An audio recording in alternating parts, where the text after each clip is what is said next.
what is the treatment approach to patients with a rapid versus a more smoldering or slower relapse? Well, in those patients with a rapid relapse, in which they may be going down the tubes very quickly, you want to get a rapid response. So you may want to be using more drugs. And as I say, you don't want to blow it, because if you do, you may not get the opportunity to try again. So those patients may require 3 and 4 and even 5 drugs combined together. And those can be quite effective and durable. Whereas patients with slower relapses, in which the protein is just slowly rising, you can even watch many of these folks. Or if you intervene, you want to intervene with less toxic drugs, such as the antibodies, which are very well tolerated. We measure response to therapy traditionally based on overall response rate. And so that's using our M protein or our paraprotein, both in the serum or the urine, really as the first kind of key indicator for response to therapy in terms of disease control. And that also includes free light chain and free light chain ratio as well. Those are important assessments of their initial response to therapy. However, importantly, we also talk about progression-free survival as well, and those are our classic kind of key endpoints that we look at to understand the activity of a combination or activity of a certain drug. However, I think that there's a couple of things that are changing that we need to start embracing, and number one is MRD, and using minimal residual disease as well. Now, importantly, we talk about MRD, because we're able to achieve MRD now in patients that we were never able to achieve before. So now that we're able to achieve MRD with combinations like carfilzomib and lenalidomide and dex, I think that's an important endpoint that we need to embrace. However, at the end of the day, it becomes challenging to look at MRD because this is not a uniform response that we have. It's done differently at every major academic center, and it's not uniformly available. But importantly, if we step back and say, why are we measuring MRD?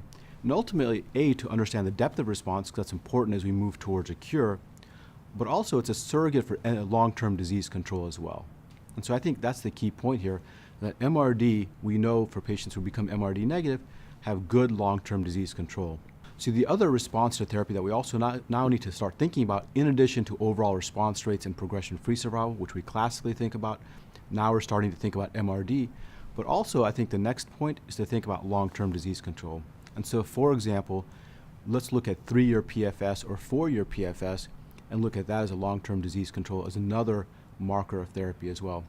We're starting to see that, for example, in non-Hodgkin's lymphoma as well, where for patients with follicular lymphoma, we can identify an 18-month PFS. It translates out to overall survival benefit.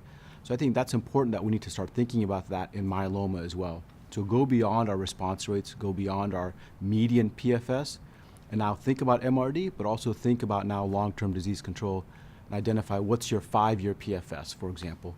And I think that becomes critically important to really understand the benefit of each therapy.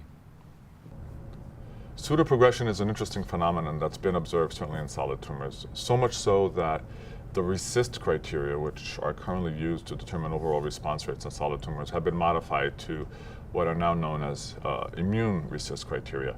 And this is really attributable to the observation that an early immune response is associated with a huge influx of an inflammatory response within the tumor, which, as one can imagine, translates into an increase in the overall diameter of the tumor mass itself, followed by a subsequent reduction. And that has been the definition of pseudoprogression that is often seen in many solid tumors. I think in a disease like myeloma, where obviously there's no mass that we can measure, but we're measuring a protein in the blood or in the serum, this whole concept may be a little bit more difficult to understand. However, the advice that I would give to clinicians using many of these immunotherapeutic approaches is to not necessarily discount what appears like relapse and therefore discontinue or change therapy early on if the patient is otherwise relatively asymptomatic, because that can be followed by a very nice and potentially even deeper response to therapy as that immunotherapeutic intervention is continued. Now, obviously, if an M spike goes up with the first cycle of treatment and continues to go up, that's a very different scenario than somebody's M spike that goes up and then comes down. The first case being progression and the second case being pseudoprogression.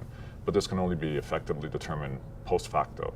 And so persistence in the absence of symptoms, I think, is a very important point to take home. What is the potential for using minimal residual disease as an endpoint in myeloma? Well, it's really unknown at this point. The problem is that there are so many different ways to measure it. There's no consistent assay. So in one lab may show one thing using one technique, another lab may show something else.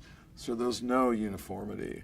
So it makes it very hard to compare data across different laboratories or through different studies. And also, what do you do with the data that you find? Unless you can show me, which nobody's ever shown, that you can act differently on the patient who has minimal residual disease versus the one that doesn't. For example, saying I'm going to stop therapy, you have nothing left, and that works versus the one that doesn't get that far. We don't know. We have no data. You'd have to do a real study to show that continuing treatment in one group versus another group mattered. So at this point, you can go, wow, we can't measure it. But there are a lot of problems with the assay. So there are laboratories that find no MRD, but there's still gross protein, which means the assay didn't work very well. So I'm not real enamored right now with MRD assays. And I've done a lot of work, like we did a lot of early work on that when we were looking at purging of bone marrows and determining whether we got rid of myeloma out of them. It's very complicated, and it really hasn't been well worked out.